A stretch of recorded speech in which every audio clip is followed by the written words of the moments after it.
Hello guys, welcome back to my channel. Isang mabilis na review lang tayo. Let's go! Mic adapter na nabili natin. Medyo pricey kasi ito eh.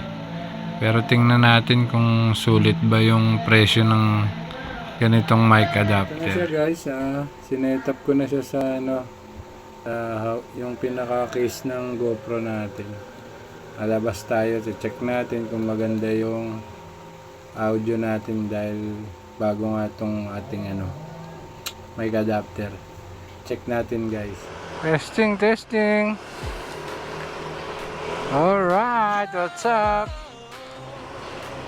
And guys, lumabas tayo guys. Testingin natin yung binili nating mic adapter. Kung maganda yung kalalabasan ng audio natin.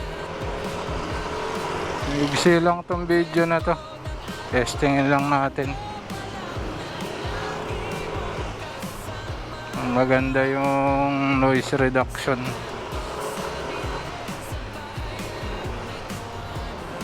Ayan na. Gamitin natin sa malakas yung hangin. Tignan natin kung okay yung sounds.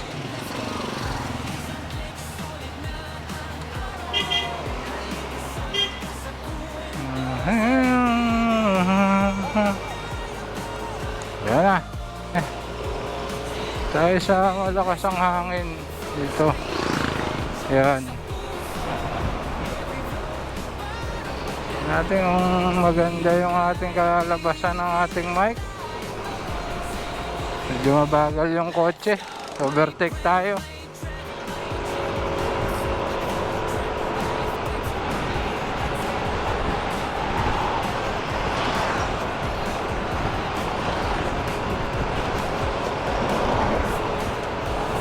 Ayan guys, dito na tayo sa Magsaysay.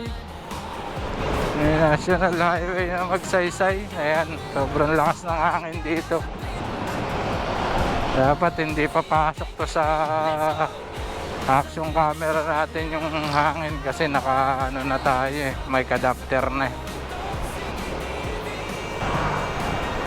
Ayan guys, sobrang lakas ng hangin dito. Naka-open ako dyan ha. Dito, tingnan natin pag naka-close ako. Naka-close na yung visor natin. Close visor na to guys. Hello, sound check, sound Ayan nga check. guys, nagamit na natin siya sa sa labas. So okay naman yung audio niya. Naka-close visor at naka-open. Okay din naman. Nga lang medyo pricey talaga yung ganito, pero kung gusto niyo talaga ng magandang quality ng audio pang motovlog magganito na kayo. Nakita kong nagpaganda ng audio, yun nga lang medyo mahal talaga. So yun lang guys, kung nasa sa inyo na yun kung bibili kayo nito. So yun lang.